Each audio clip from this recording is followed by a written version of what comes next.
Bonjour à toutes et à tous. Comment l'immobilier commercial aborde-t-il 2025? On le sait, ces 2 dernières années ont été agitées, notamment pour les SCPI.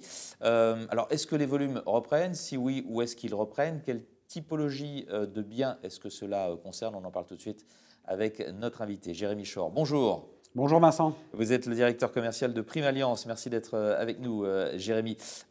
Est-ce que l'on voit enfin le bout du tunnel après 2 ans de crise dans l'immobilier commercial?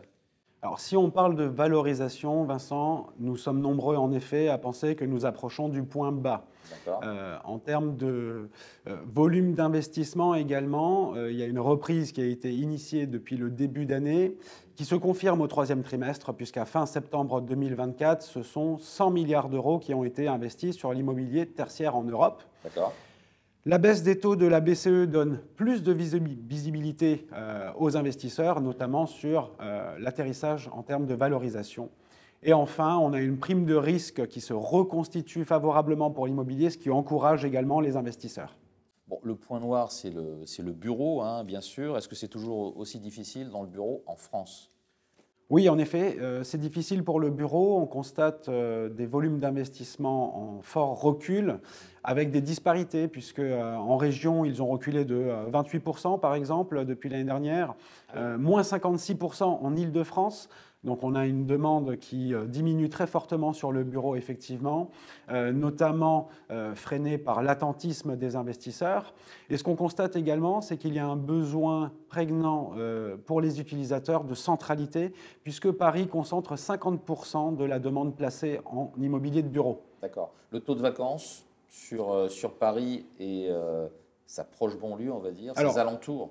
Au global, en Île-de-France, à fin septembre 2024, le taux de vacances était de 8,6%. Dans Paris, il reste maîtrisé, et notamment dans le quartier central des affaires, qu'on cite toujours, où le taux de vacances est de 3%. C'est plus compliqué en revanche à la Défense. Le taux de vacances a atteint 18% et il dépasse même les 20% sur la première périphérie nord. D'accord. Bon, si ce n'est pas en France ou si ce n'est pas la France, qui profite de la reprise des volumes dont vous nous parliez au tout début de cette interview? Bien, ce sont nos voisins européens. On constate une légère progression au Royaume-Uni, plus 7% par exemple sur le volume des investissements.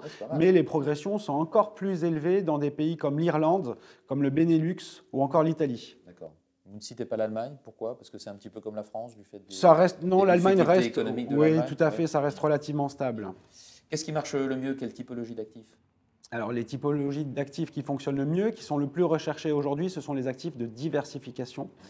Les actifs liés à la démographie, comme l'immobilier de santé par exemple, ou le résidentiel géré, mais également la logistique et l'hôtellerie. Quand on a dit tout ça, comment se porte le marché des SCPI? Il y a eu encore des baisses de valeur de part ces derniers mois. Est-ce qu'on en a fini avec cela? On ne peut pas dire qu'on en a fini. En 2024, il y a encore 17 SCPI qui ont baissé leur prix de part. Je vais en citer que 2, les plus importantes, Lafite Pierre, moins 20%, Primo Pierre, moins 25%. Néanmoins, il y a aussi 7 SCPI qui, elles, ont augmenté leur valeur de prix de part, ce qui signifie que les SCPI qui ont collecté et investi au bon moment ont réussi à profiter de ces opportunités de marché pour valoriser leur patrimoine immobilier. D'abord, peut-être les niveaux de collecte, puisqu'on est sur un niveau de collecte relativement faible, sans doute le plus faible depuis 10 ans. On estime un atterrissage autour de 3,5 milliards d'euros sur le marché de la SCPI. Ça reste cependant un marché qui est très dynamique, puisqu'on a plus de 15 nouvelles SCPI qui sont arrivées sur le marché. Absolument. Donc, cela montre... Les jeunes SCPI, les fameuses jeunes. Les fameuses jeunes SCPI. Ils se lancent à un moment très favorable. Exactement. Alors, il y a des sociétés de gestion établies, existantes depuis de nombreuses années qui lancent un nouveau véhicule, mais il y a également des nouveaux acteurs qui arrivent sur le marché, ce qui montre de fortes convictions sur ce marché-là, avec, bien sûr, l'objectif de profiter de ces conditions de marché aujourd'hui pour acquérir des biens avec des rendements élevés, servir des rendements élevés à leurs associés. Je vous donne un chiffre, Vincent. L'année dernière, par exemple, le taux moyen était à 4,53 sur les SCPI et il y avait une quinzaine de SCPI qui ont distribué plus de 6%. Il devrait y avoir en 2024 plus de 25 SCPI qui vont servir plus de 6%. Le taux de distribution moyen devrait progresser et on devrait voir des performances très très importantes, avec parfois plus de 8%. À suivre. Jérémy Schorr, merci beaucoup d'avoir été avec nous pour plaisir. cet état des lieux de l'immobilier commercial alors que commence 2025. Vous êtes directeur commercial de Prime Alliance. Au revoir. Au revoir Vincent.